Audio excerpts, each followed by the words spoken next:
Hey guys, I'm super excited to introduce to you Dr. Keesha. So welcome, Dr. Keesha. Tell us a little bit about yourself. Oh, thanks for having me. I have a PhD in sexology. I'm a nurse practitioner, and I'm also board certified in functional medicine and Ayurvedic medicine, and then am trained in five different modalities for trauma healing, so psychotherapy also, as well as energy work and yoga and meditation teaching. So how long have you personally been doing intermittent fasting and what made you decide to start it? I went up on a mountain in Colorado with the Lakota Sioux Native Americans to do a vision quest with them about 3 years ago for the first time. And in that process, you don't eat and you don't drink for 4 days and 4 nights.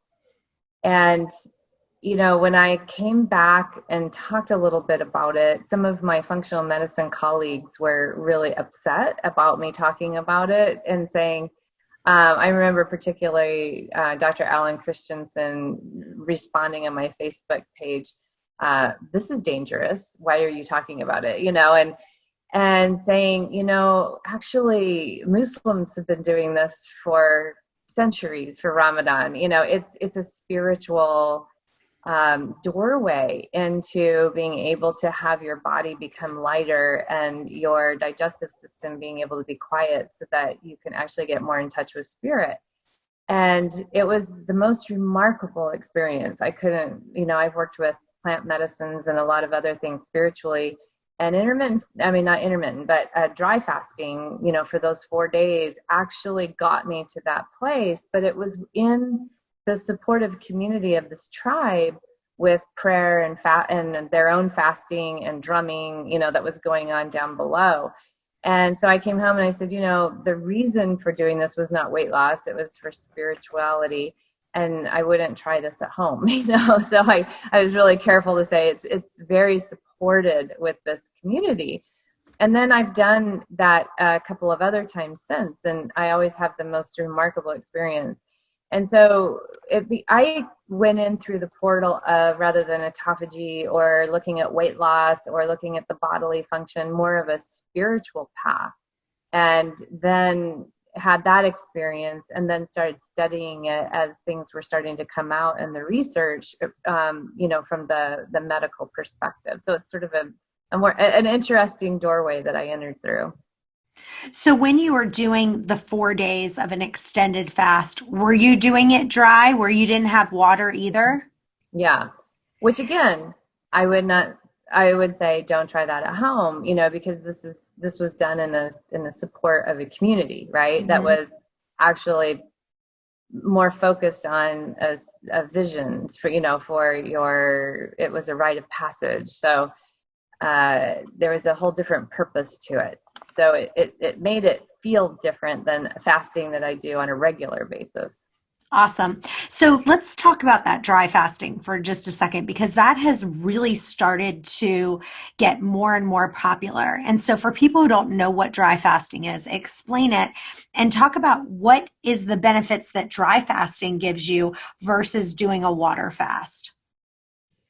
Well, dry fasting is as it sounds. You're not having any liquids in addition to no food. And the benefits of it, the way that I explain fasting to my patients is I'm sitting in my office and I say, if my office manager walks to the door repeatedly, handing me charts and asking me questions and interrupting me for phone calls while I'm talking to you, my patient, then I'm not going to be very efficient. And you're also not going to feel like I'm giving you very much attention.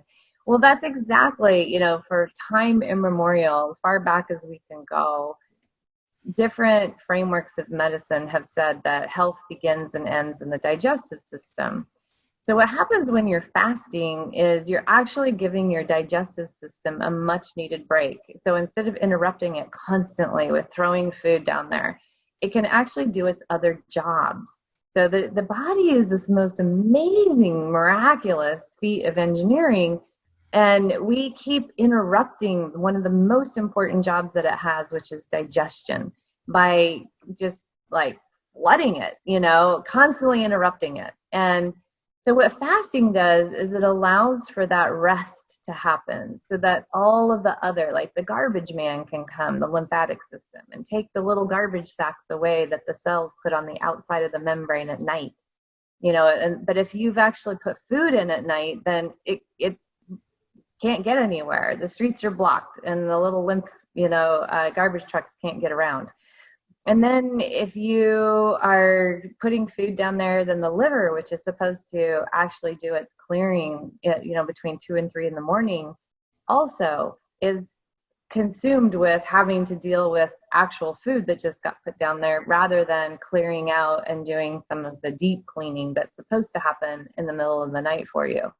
So dry fasting allows for everybody to have a break and do that. We do this in our houses. We like to, at least I do, I like to just like dive in and scrub and deep clean every once in a while. I don't do it all the time.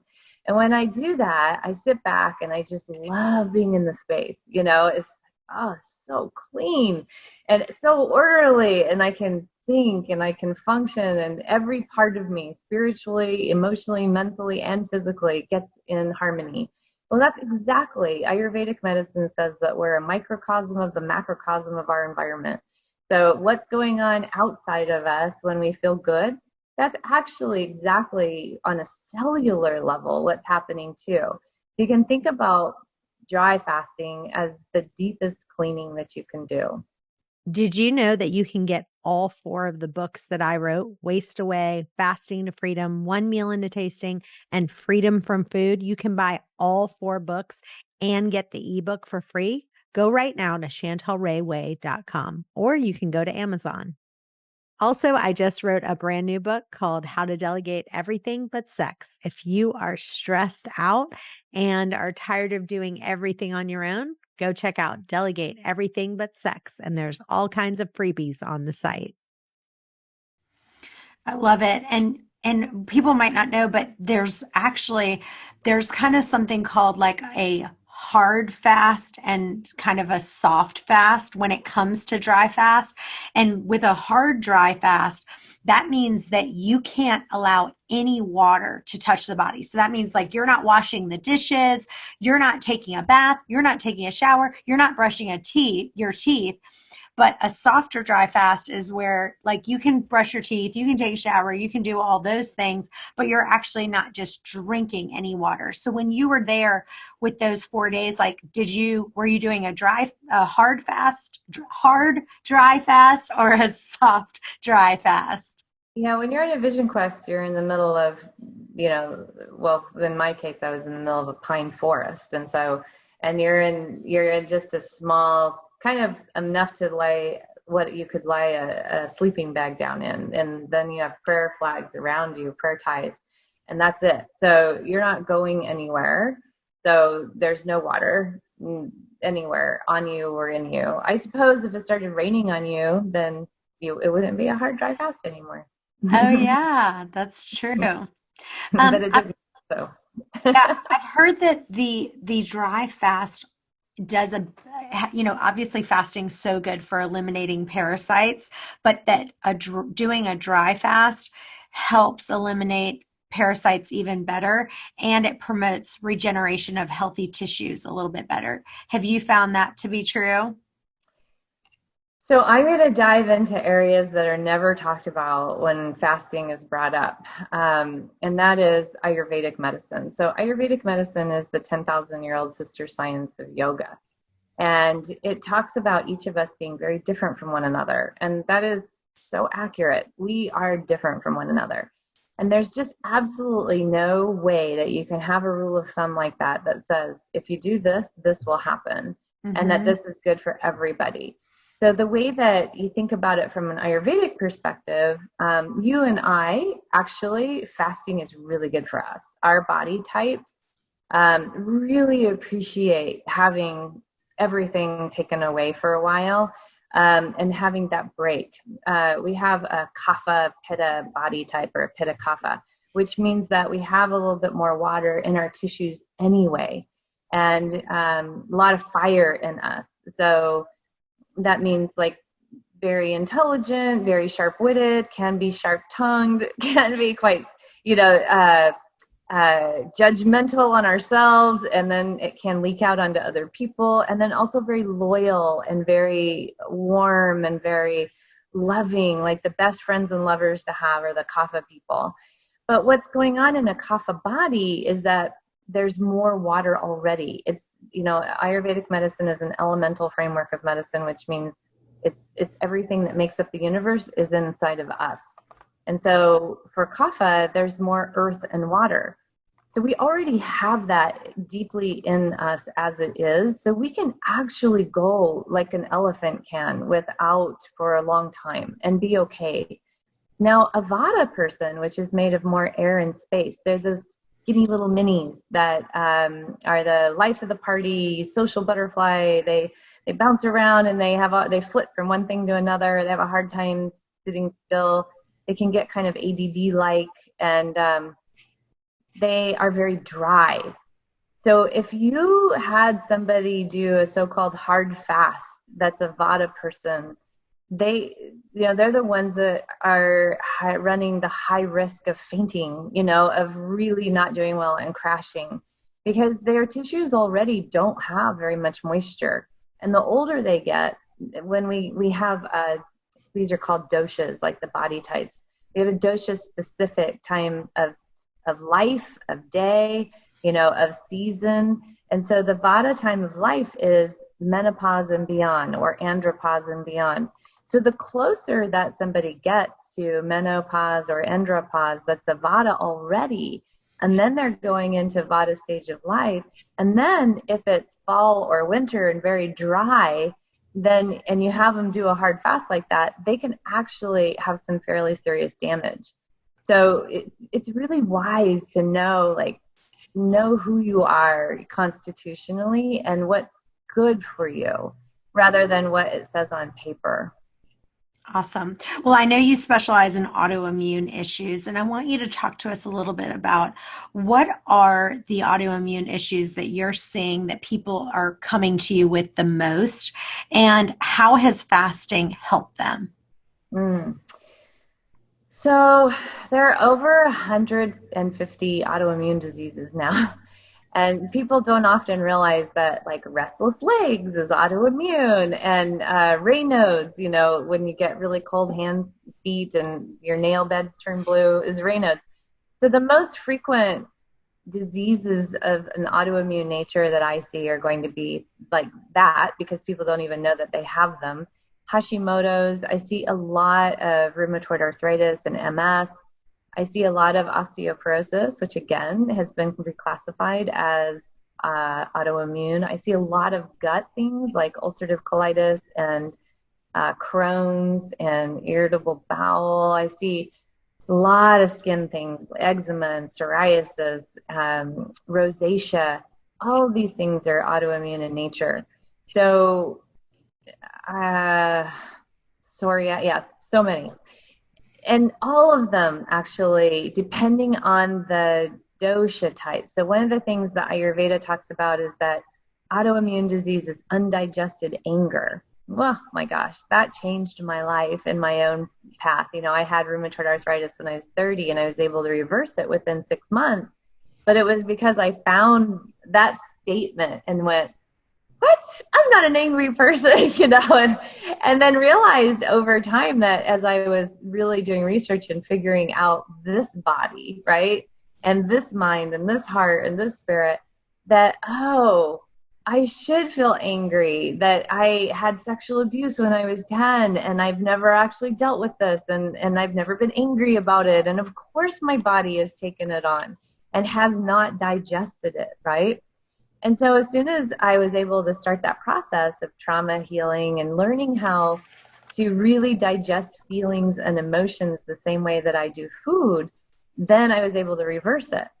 So one of the things that intermittent fasting, or any kind of fast, actually, water fasting, will do in an autoimmune situation is it helps to reduce inflammation. And inflammation is a lot of fluid in the tissues. That's why if you have like a wrist inflammatory problem, it'll get red, it'll get swollen, it'll get angry and inflamed, is because there's a lot of water in there. And so what the fasting does when you're reducing the water also is it helps to reduce that water in the tissue, kind of squeeze it out like a sponge. But the thing that must go with it is the other digestion, right? Is the digestion of emotions and feelings and beliefs at the same time. So had I just done fasting, I wouldn't have gotten anywhere, because I tried all kinds of things with food and water and, and adjusting all of these times of intake and everything. But it wasn't until I actually started healing up my beliefs that I'd put in place from that abuse time. The belief that I created was I had to be perfect to even survive, because my vice principal was telling me it was my fault. And so if I fasted perfectly, right, and I had that meaning of I have to be perfect to survive, and then I applied that to fasting and diet and all the other pieces, then I would still be whipping myself and driving myself in this way that didn't involve self-compassion and self-love and healing that needed to happen from these early traumas. And so how I help my patients with this now is to use fasting as a vehicle, not the end game. So fasting is not, as you're fasting with food and drink, you're also fasting with the way that you think about yourself. You're fasting the toxic belief patterns. You're fasting from your negative self-talk. And you start to digest your emotions as your liver is able to digest the toxins in your body because you don't have food going in. It's really like that combination is essential for Wow. healing autoimmune disease. Well, I love that you said that. And, in my podcast that I do, I have people send in questions. And one of the things I've seen with the questions is people say things like, when I'm fasting, I feel like I'm crying more and I'm a lot more emotional and I'm a lot more sensitive. And one of my friends, Kristen, she has this line that she always says. She's a counselor. And she says, you need to sit with unease to heal your disease. I'll say it again. So true. Isn't that good? But you need to sit with unease to heal your disease. And what fasting does, and I love that you brought this point up, because what fasting does, what happens is, because we're running to food all the time, right? It's like, oh, I'm sad. Let me have a cookie. Oh, I'm having a stressful day at work. Let me have a pan of brownies. And so we're just masking it with food. And what happens is the minute that we start fasting, we start feeling these emotions, and our crutch of trying to mask it is the food. And now all of a sudden we're like, oh my gosh, I have to sit with this unease. But guess what? When you sit with the unease, that's when you're actually going to heal your disease. And so I love that you talked about that with the trauma. I used to run an interfaith youth group years ago, and one of the things that I had the teenagers that were in my group do is when we would go visit, this is how come I know about Ramadan, and when we would go visit the mosque, we actually would adhere to Ramadan with our Muslim friends and go for a month without eating when there's any light, right? And it was remarkable what the kids came away with. It was like, wow, I had no idea I spent so much time thinking about what I'm going to put in my mouth, like food and drink, and it frees you up. I had one teenage girl say, gosh, at the lunch hour, I actually can go and I can meditate instead of eating, and I feel so much better for the rest of my day at school. And they were just so struck by how much time we spend in consuming, thinking about shopping, thinking about eating, thinking about drinking, and our next experience. And it's all about consumption rather than just resting and letting go of things. We just don't have any space in there that we automatically are letting go of things, right? And so that's what fasting is so good for, is it frees up a remarkable number of brain cells, a remarkable number of them. Yeah. And so that you actually have time for being, and this is one of the things, like I did a 10-day Vipassana retreat, which is a silent meditation retreat. And And, again, you're not allowed to write in a journal or read a book or be on your phone, or they take your phone. You don't even do yoga or practice energy work. You're just constantly in this space of meditation. And what I said is, it's like 20 years of psychotherapy you never knew you needed, because you're just with you, yourself, and you. There's no break from you. And so then all the stuff gets a chance to come up so you can digest it. And it's beautiful. 20 years of psychotherapy you never knew you needed, and it's just you. You don't have to go anywhere. So it's a really beautiful process to really let go of consumption of all kinds, consuming the news, consuming, whatever it is, right? Just letting go, having space inside of your day every day to let go and not consume. I don't know about you guys, but I am stressed. And if you're feeling overwhelmed this holiday season, then I get it. With all the family get-togethers, it is just a relentless source of stress. But anyway, there is something that I've got called Stress Guardian, and it's actually made by Bioptimizers, the people who make the magnesium breakthrough, which I love, love, love. But anyway, they are literally made this new product. It has 14 adaptogenic herbs, and it just regulates your stress. I just actually took some right this second, and it's awesome. If you go to stressguardian.com/wasteaway and put in waste away for 10% off your first order, it's stressguardian.com/wasteaway. Go there now. That is amazing. I will tell you a story. I had a friend of mine, his name's Jim, and he lived on the water and just had this beautiful house, and we were over there, and he had not worked in 3 years. And so I said to him, I was like, can I ask you, because he had sold his business and for like multi millions of dollars. And so he just was like, I don't need to work. And I said, so like, what do you do all day? Like, don't you get bored? Like, what are you doing? He's like, I will tell you, when it first happened, he's like, I was busy. I was at work all the time. He's like, now I've fallen in love with being with myself. He's like, and that is a powerful thing, because if you don't like being with you, that's a problem. Like, you've got to get to the point where you love to be with yourself as well. And not that there's anything wrong with being with other people, but work on yourself to the place where you go, I really enjoy being with myself. And I thought, wow, that is really powerful. Yeah, it's so powerful. And there's certain, I work with the Enneagram a lot, which is a way of understanding our motivations. And there are 9 different ways our egos speak into the world. And we have like one that's sort of our command center. And I'm a 2 on the Enneagram, which is a caregiver. And the 2s always want to connect with everybody. They don't really like being alone.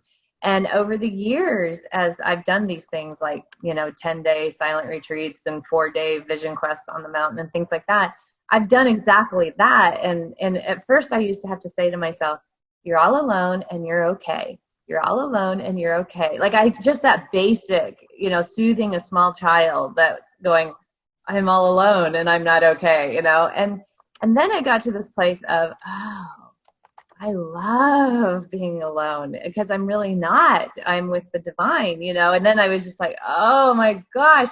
And so it is really interesting when you start to learn to fall in love with yourself. I've said it that way too.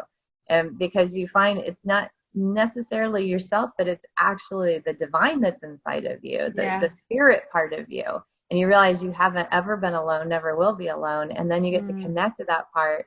You can't do that when you're constantly chattering, when you're constantly engaged in like the consumption of everything, right? So I love that story, and it's a really powerful one. Awesome. Well, we know fasting is great for autoimmune disease, and it can really help heal your body. But is there any other tips that you have seen that have really helped your patients? I know you've helped thousands of people help with their autoimmune diseases and their issues, and help improve those symptoms. So as far as like their diet and what they are eating when they are in their eating window, and kind of supplements that you've said, these things seem to really help people.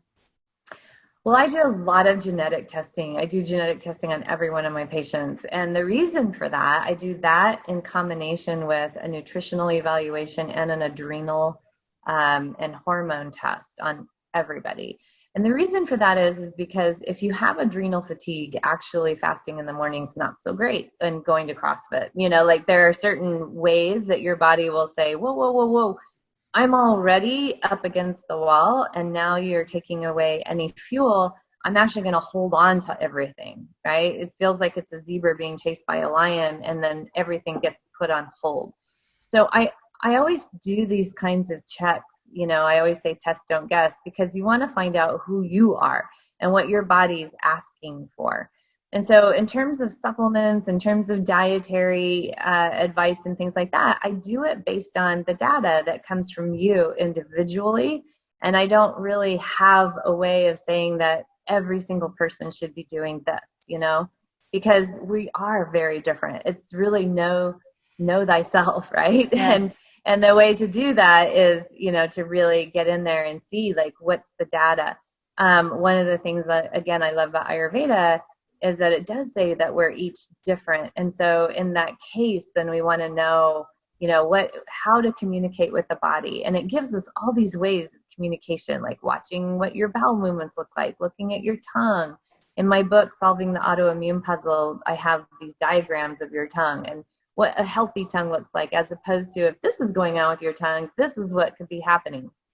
Well, let's talk about that. Let's talk about that. Let's talk about those two things. Let's talk about your tongue. And here, you want to look at mine? Yeah. Get in there. Get it close to the camera. Here, let me see. And talk at the same time, because then the picture gets big. There we go. So you've got on the back of your tongue, you have a whitish coating. Okay. Which, when your tongue is supposed to look pink with just saliva. Okay. And so as you look at the back of your tongue, the very back of your tongue is actually the digestive area. And again, that's what we're talking about, is digestion, right? And so putting ice in your drinks will shut down what we call Agni, or your digestive fire. And I know you live in Florida, right? No, I live in Virginia Beach, but I'm drinking ice water right now. Yeah, so a lot of people that live in warm areas will put ice in their drinks because they're used to having to cool off, right? And that actually will kill your digestive fire. So that's just like one thing that you don't want to put ice in your drinks. You don't want to put ice in your smoothies. You want to make sure that in the Vata time, when everything is getting cold, that you actually are warming it up. So warm, soupy foods, slightly cooked vegetables, or like I juice vegetables every morning, and no matter what time of year. But in the wintertime, at this time when it's cold outside, I'll put a big chunk of ginger in my juicer too. And then that warms it up, right? That's really digestive fire enhancing. And so those are the kinds of things, like sipping a little bit of warm lemon water before you eat instead of having ice will help with that. Scraping your tongue. So you're doing things that are digestive enhancing, okay? Got it. Wow. And so you said, what about your nails? Like what would your nails, give us some examples of how your nails would talk to you about your health. So see my thumb there? You can see that white moon, half moon there at the cuticle. That actually means that I have good stomach acid. And so that's another one that is also, that's Agni, it's your digestive fire, right? If you don't have any half moons on your nails, then that's one sign of having low digestive fire. If you have vertical ridges, then it means you're not absorbing very well in your colon. If your nails are splintering and flaking and breaking all the time and brittle, that means something. If there are white spots on it, it means something. So the nails ought to be smooth and have those little half moons and no spots. Awesome. Well, can we give that to the listeners as a gift, maybe a free guide to the nails and the tongue of what that would say? Actually, I'll give them, I have a face map about what your wrinkles say about you too. Oh, okay. So Ayurveda does all kinds of ways of communicating with you, right?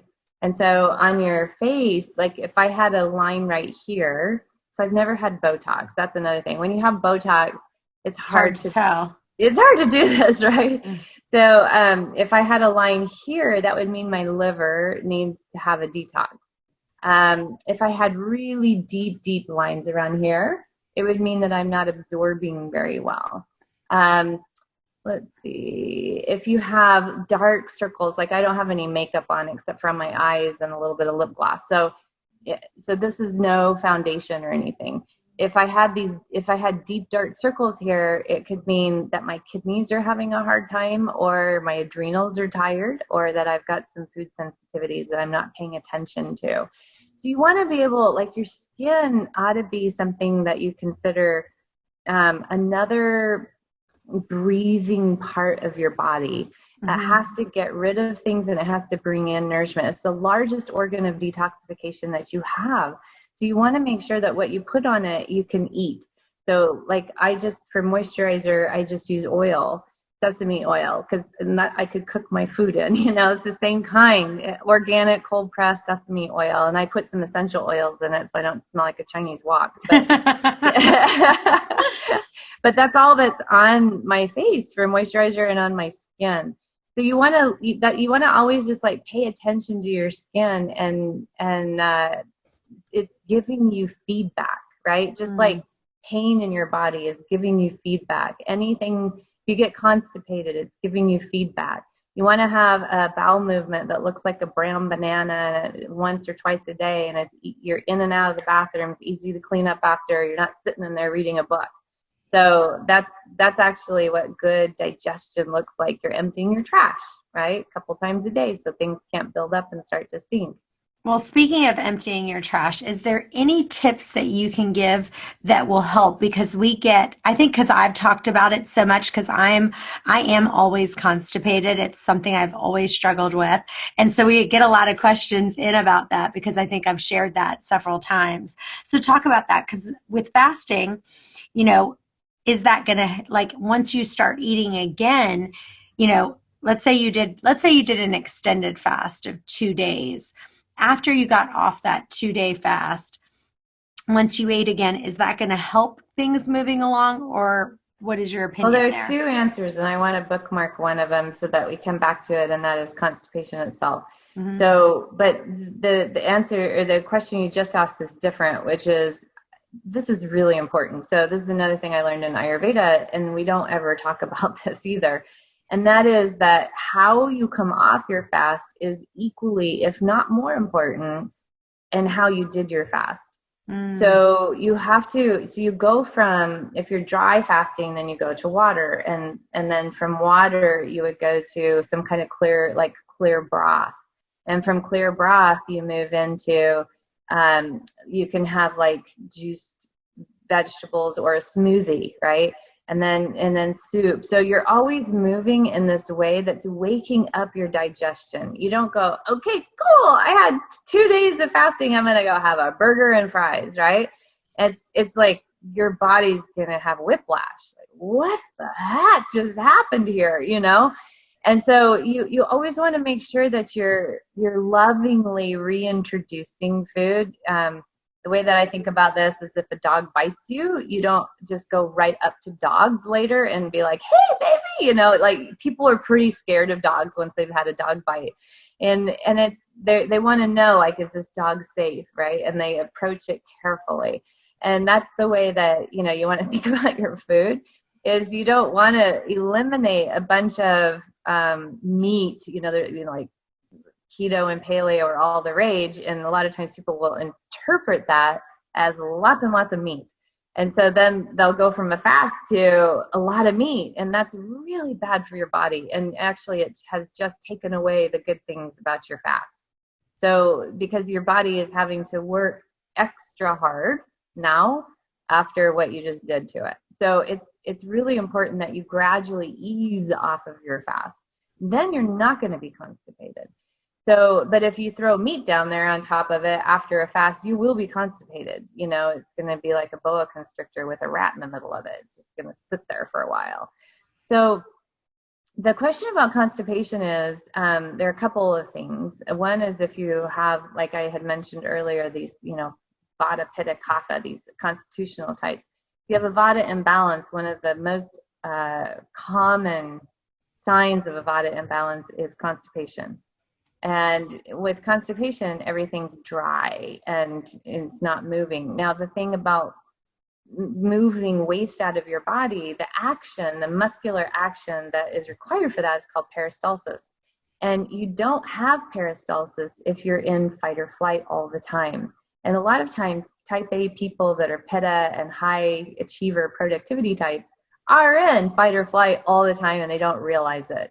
And so what I always say is, you know, if you are type A, you've shut down your peristalsis. The other thing is if you have a lot of emotional stuff that you haven't dealt with over the course of a lifetime, because sometimes people will say, I've had this since childhood, like this is just how I am, then it's usually because they haven't, like literally constipation is holding onto your shit.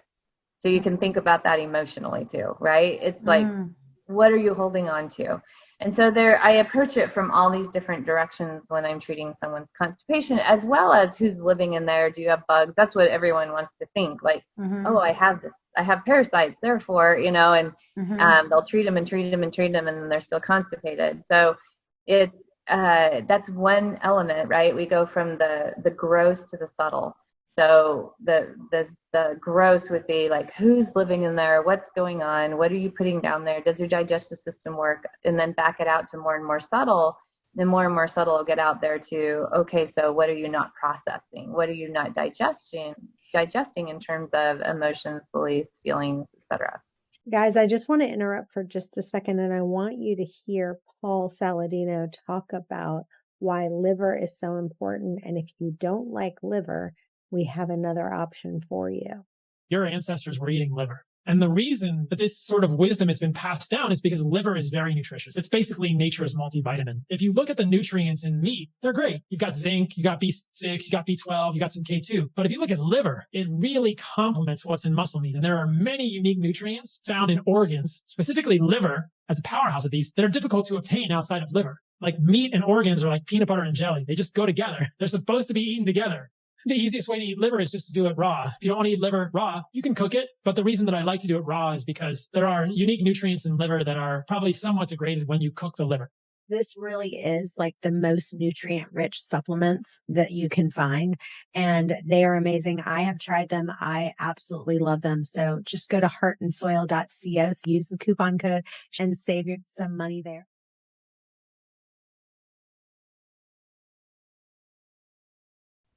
Awesome. And last question, you were talking about the in your hands about having that little half moon because of low stomach acid. What is your opinion on like taking a supplement like HCl, which increases your stomach acid, if you don't have that half moon? Are you a fan of that or not? Well, and my answer is the same. Everyone's different. And so what I teach my health coaches to do, I teach the Integrative Medicine health coaching program at the Academy for Integrative Medicine. And one of the things I do is I teach them right away about stomach acid and how to help their clients. And we have this thing, it's called a stomach acid challenge test. And I'm happy to give that handout as a gift. So what you do is you take, in my store, we have some betaine and pepsin.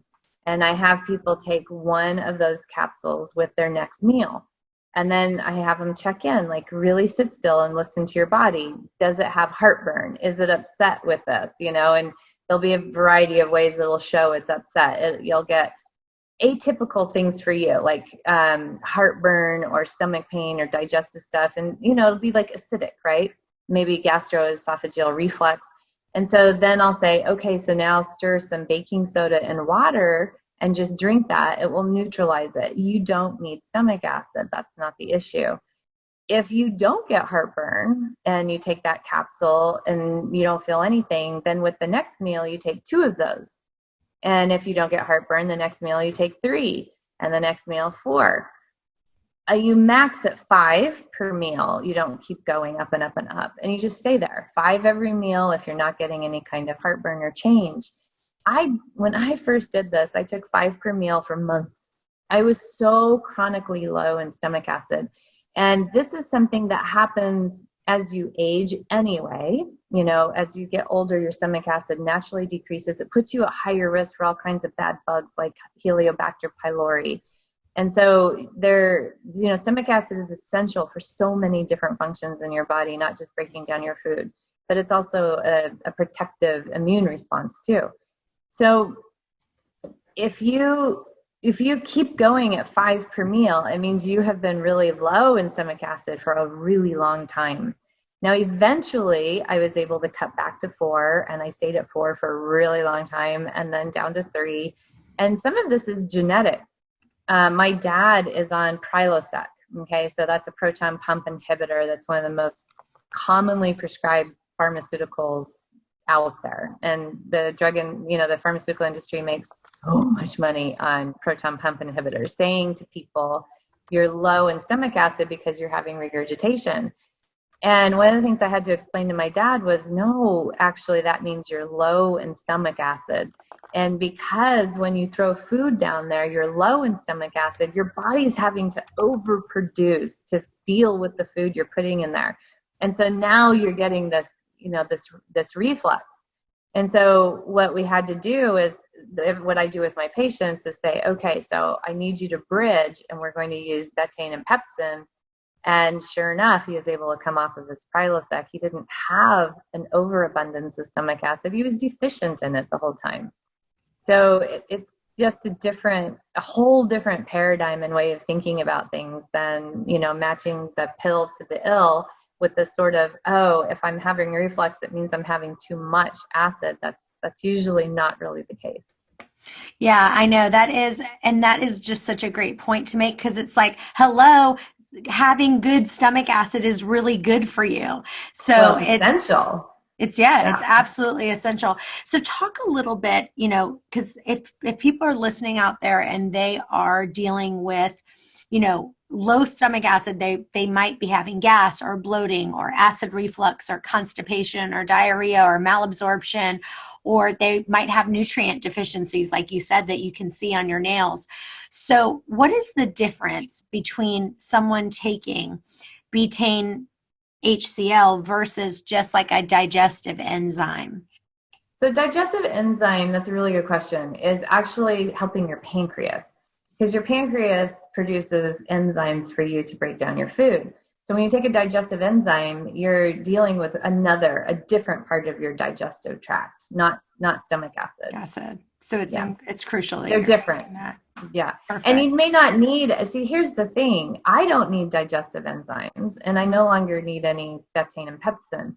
So when I said I do a nutritional test on everyone, it's a test that actually looks to see, are you making enough pancreatic enzymes? Who's living in your gut? Are you absorbing the vitamins and minerals that you're taking in, either in supplement form or in your food?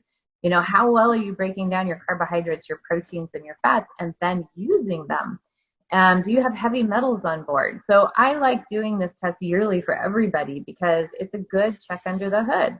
I find it's far more powerful and useful than a general physical. The things that we get yearly. Yes. Like, oh my gosh, this actually pops the hood and looks at all your engines, right? And so that's what I like to see is so do you need a digestive enzyme? Not everybody does.